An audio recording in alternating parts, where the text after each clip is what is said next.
So who pays for the medical and car repair bills after an automobile accident? Well, generally that's going to be the party that is at fault or considered more at fault under the circumstances.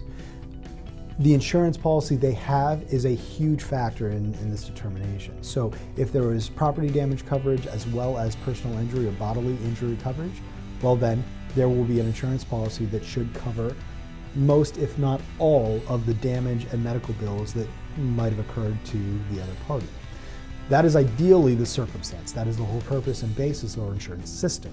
That being said, if they do not have coverage or they're underinsured, then potentially the outstanding costs can fall on the party that was struck. In those circumstances, they might have a policy called Uninsured Motorist, or UM, that can come into play and provide additional coverage or costs even though they weren't necessarily at fault as the party. That policy can come over the top and make sure that they are compensated or made whole. So again, generally it is the at-fault party.